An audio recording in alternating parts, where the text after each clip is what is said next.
여러분,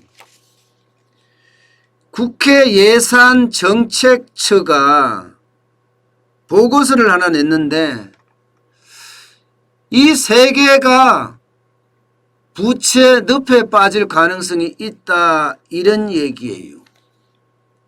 빚이 너무 많이 늘어난다는 이야기죠. 보시는 것처럼 2019년에는요 GDP 대비 부채 비율이, 전세계 부채 비율이 83% 수준이었던 것이 말입니다. 2020년 작년에는 거의 100%에 근접했다. 98.6%까지 올라갔다, 이렇게 이야기합니다. 그러니까 전 세계가 생산하는 총 금액만큼 지금 부채가 많아졌다는 거예요. 대한민국도 비슷하죠, 그죠? 대한민국 국민이 한 해 동안 생산하는 총액보다가 가계부채 비율도 올라갔고요, 기업 부채 비율도 올라갔습니다.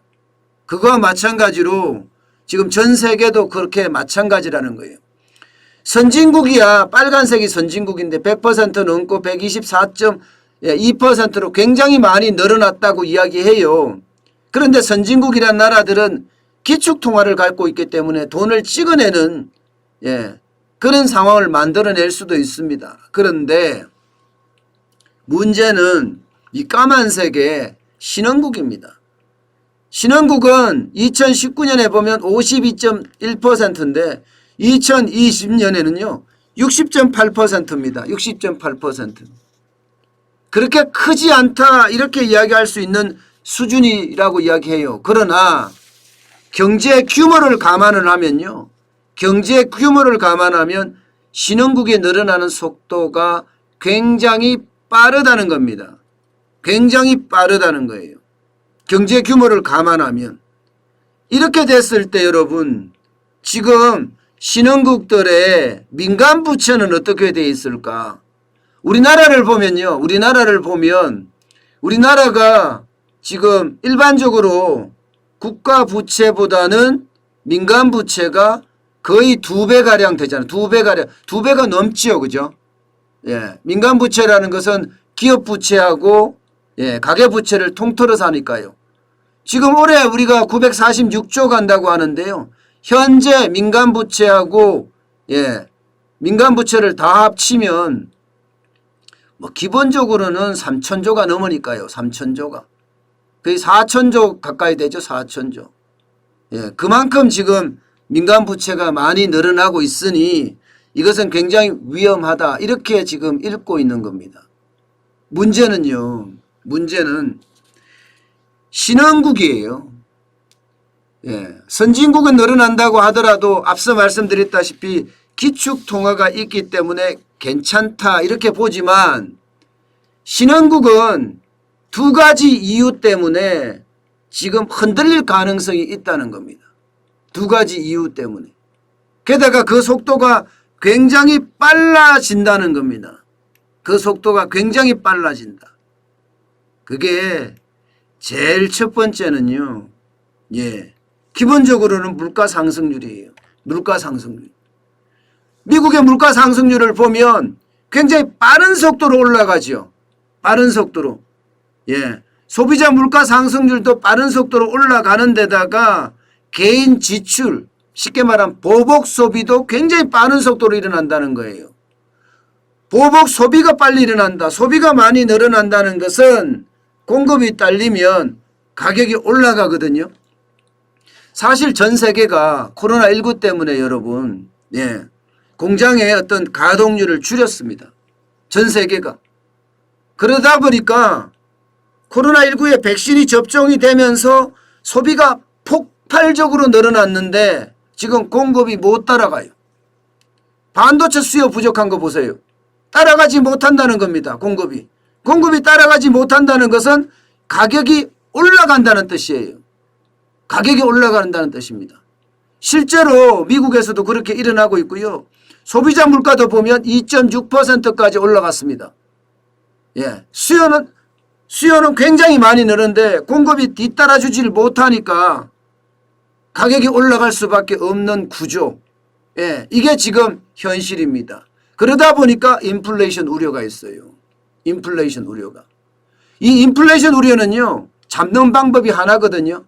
잡는 방법이 금리를 올리는 방법이에요. 금리를. 예. 그러면 미국의 지금 기준금리가 0.25죠. 그죠? 0%에서 0.25입니다. 대한민국의 기준금리는 0.5%고요.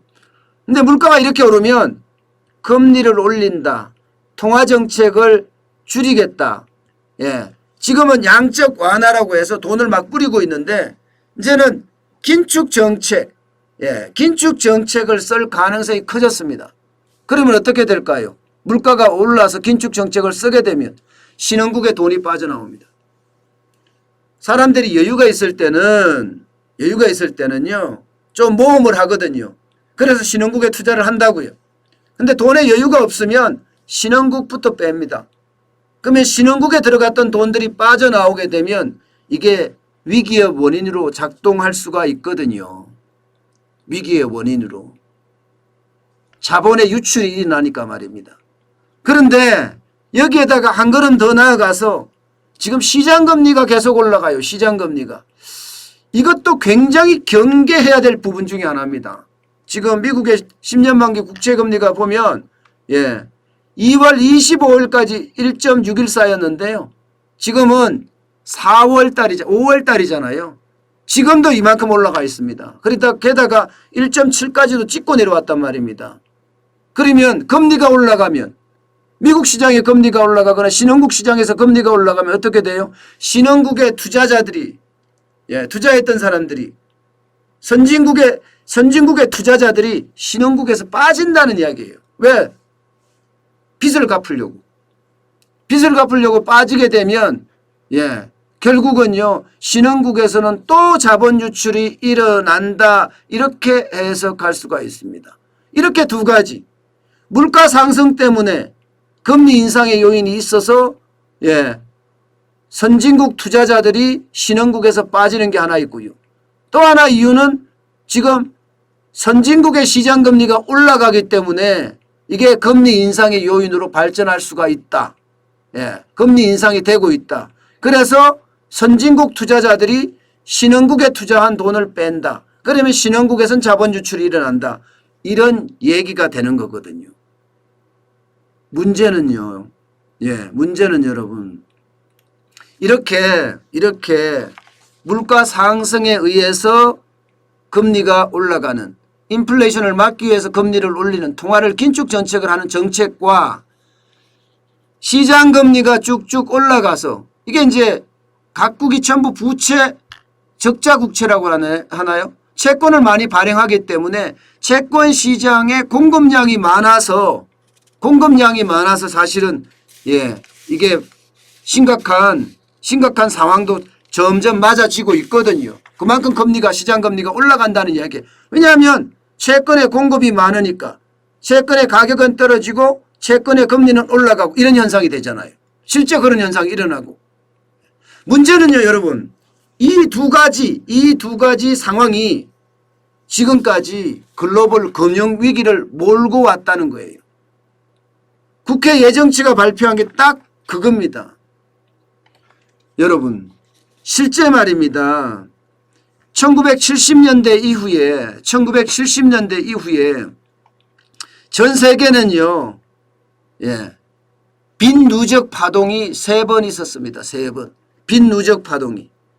제일 첫 번째 있었던 거는요, 1980년대에 라틴 아메리카, 남미죠. 남미를 중심으로 한 신용위기가 그것입니다. 신용위기가. 남미를 중심으로 한 신용위기. 그리고 두 번째는 대한민국에서 맞아봤잖아. 1990년대. 1990년대 동아시아를 위시한 외환위기입니다. 외환위기. 이게 빈 누적 파동에 의해서 온 거거든요. 대한민국도 똑같잖아요. 전 세계에서 단기 외화 자금을 굉장히 많이 빌려서 빚을 가지고 전부 투자하다 보니까 기업이 부채 덩어리였고 가계가 부채가 많았어요. 그래서 펑 하고 터진 거라고 그렇게 해석을 하고 있잖아요. 여기에다가 세 번째, 글로벌 금융위기, 2008년의 글로벌 금융위기도 마찬가지 빈 누적 파동 때문에 생겼던 세계적 경제 위기라는 겁니다. 이런 측면에 봤을 때 과연 지금의 선진국이나 혹은 신흥국이나 여기에 부채들 감당할 수 있을 거냐 이런 얘기예요. 감당할 수 있을 거냐. 지금 국회 예정처는요, 예산정책처는요, 이거 감당 못할 가능성이 있다. 시간이 언제인지는 명확히 밝힐 수는 없지만 결국은 채무가 누적돼서 이게 위기로 펑 하고 터질 수가 있다. 여기에다 덧붙여서 말입니다. 과거보다 더 큰 위험이 올 수도 있다는 거예요. 더 큰 위험이 올 수도 있다. 왜냐하면 2008년에 우리가 금융위기가 있었는데 이 금융위기 때 돈 엄청 뿌렸거든요. 미국의 벤 버냉키죠. 연방준비제도 의장이 헬리콥터에서 $100짜리 지폐를 뿌려야 된다. 이렇게까지 이야기할 정도로 돈 많이 뿌렸어요. 근데 그 부채가 해소가 되기도 전에 지금 코로나19가 터졌단 말입니다.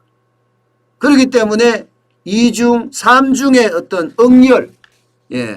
억열이 쌓여 있다. 그래서 터지면 그 어느 때보다가 굉장히 펑 하고 터질 가능성이 크다.